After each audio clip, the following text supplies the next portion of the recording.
According to Forbes, the cannabis industry is expanding faster than the dot-com industry did in the late 90s and early 2000s, with a growth rate of 25% compared to the dot-com's 20% growth rate. Joining us now to discuss is Greg Zeman, Associate Editor at Cannabis Now. Greg, great to see you as always. Thank you for joining us on this Tuesday morning. Pleasure as always. Thanks so much. All right, so if we know that this is not legal in all states, what is contributing to the rapid growth rate? Well, first of all, like you said, we've talked about the sheer scope of the cannabis industry, but when we look at that growth, it's not just that it's 6.7 billion last year. It's up 30% from 2015. That's a sizable chunk of change in a short time. With the growth rate of 25%, that's projected to reach 20 billion or so by 2021. So, people are gaining interest in the industry. People are excited about the ball rolling on decriminalization. It's pretty significant when you think about it that we're talking about a consumer industry with billions in sales and that kind of growth rate, and only 1 in 5 Americans is actually able to access legal cannabis right now. So, Greg, it's pretty impressive. Greg, agree or disagree? The end point on this, we've now reached the point of inevitability where there's so much momentum. This is going to be legal federally. It's going to be regulated like tobacco or alcohol, not clear what, and these companies are going to be able to get full banking, which right now they're not allowed to get. Agree that we get to the full end point, and how many years? I absolutely agree. This is a historic opportunity for investors. How many years? It's a little difficult to say. I would say maybe 10, 20. No way. No way. And I'll tell you why. What usually happens, I think, in these things is people think things are going to happen sooner than they happen. Then they don't happen, and then they happen faster. And it's like self-driving cars. It's like over-the-top television. It's like the debundling of cable. I think we're at the point now where it's like, how many states are going to be recreational? How many states are currently recreational, and how many will be recreational by the end of the year? Current recreational states, I don't have the exact number for recreational. I can tell you that right now there's about 26 states in the United States where you can access cannabis legally through different systems. But honestly, apart from the time that this is going to take, think about the end of alcohol prohibition. Before prohibition ended, the big names in alcohol were names like Luciano, names like Capone. After prohibition ended, the big names were names like Seagram's and Anheuser-Busch. That is going to happen with cannabis too. We don't know those names yet, but I do feel like they're being made as we speak. Actually, that's not totally true. I actually did the Budweiser tour. Anheuser-Busch was huge in beer.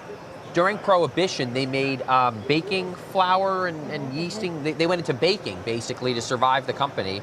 And then they went back to beer. Absolutely, but I think you see companies doing the same thing through prohibition with cannabis. It's not been an easy market, and I think that's that's honestly where the big opportunity is for investors, is that you have this industry with such massive growth, but because of some of the uncertainties and some of the risks, you have these larger institutional investors not really willing to take on that risk. It really does leave a very big opportunity for smaller investors who want to try to get ahead of this trend. Greg, where's most of the funding coming from? Is it small business loans? Is it investors, big investors, small investors? Where's a lot of the funding coming for the cannabis industry? It's private capital. Like you recently saw Areva Capital purchasing High Times. It's groups like that. It's individuals who have other interests in the cannabis industry. You're seeing some of the same names pop up again.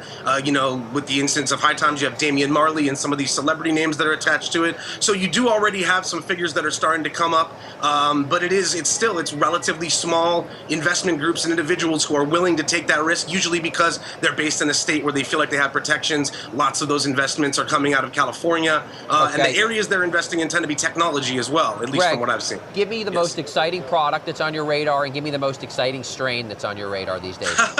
Oh, man. Okay, the most exciting product on my radar is called the Dipper. The Dipper is by a company called Dipstick Vapes. The reason that's exciting to me is because the same report that showed this incredible growth for the cannabis industry also showed that the biggest sector that's growing is concentrates. Everybody is moving from flowers to concentrates, and I think that this is an incredibly accessible tool for people experimenting with those, trying them out. It's very intuitive, All right, so and it's very well made. Control room, I got this on my screen if you want to show that. Dipper. I just said that The Dipper is fantastic. I can't say enough good things about that product, honestly. Okay, so here we go. This is the product. That is it. And this is gonna beat Sean Parker's one.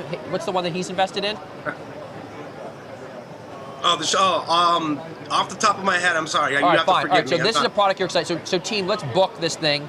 Let's I'm book very this company. excited about that. That is, and I would tell you along the lines of vaporizers are going to be big. There's a company called Vape Exhale. I've mentioned them on here on Cheddar before. They're incredibly innovative. Their product is beautiful. also, yeah, it's an incredibly beautiful All product. right, and give me your strain. Vape Give Exhale's another me one to the watch. strain that you're into. These that you're excited about. Man, there's a strain going around called Clementine, and there's a strain called Strawberry Banana. The strains are just getting a lot more interesting in terms of the flavor associations with them. The cultivators are getting really deep into working with different phenotypes and different flavor profiles. Is there any strain called Cheddar? There's, I'm not sure if there's a cheddar. There's definitely cheese, and there's a lot of different. There's triple cheese and UK cheese and all kinds of cheese. I'll have to talk to some people and see if we can get a cheddar for you guys. Get a cheddar. Do a taste or a vape test. Get cheddar, but it can't be. It can't be indica. It's got to be sativa. Indica. I got confused. I'm sorry, I got confused. Indica is chill. Sativa is freak out, right? Well, like sativa is, I've got to get up at 6 a.m. Pacific time, so sativa is for me. Indica is the chill, yeah. Indica, so it's got to be indica, because sativa, I freak out with sativa. I freak out. How much can you taste the strawberry banana? With the strawberry banana, There's it no smells strawberry and banana. That's tastes what he just said. He just said that's the most popular No, strain. It's one of my personal Or one of favorites, his I gotta tell you. favorites. And it smells and tastes just like the name. I mean, there's a lot of, it's getting really incredible what some of these cultivators are achieving. If you haven't tried cannabis in, 20 years, 15 years, definitely some interesting things going on in terms of unique flavors and heirloom genetics and everything. All right. Thank you for joining us. Your beard is spectacular. Your beard is spectacular looking. I'll tell my barber It's that. like it looks like a horse mane. It's so shiny and It's really nice. It's so shiny. Do you shampoo that beard? I do a lot of things to the beard, yeah. Do you And you eat a lot of salmon? Do you use cannabis or hemp in your beard? You know what? I don't. There's probably some hemp oil in some of the products I use, yeah. Okay. All right. Very Greg nice. Zeman, Associate Editor, Cannabis Now.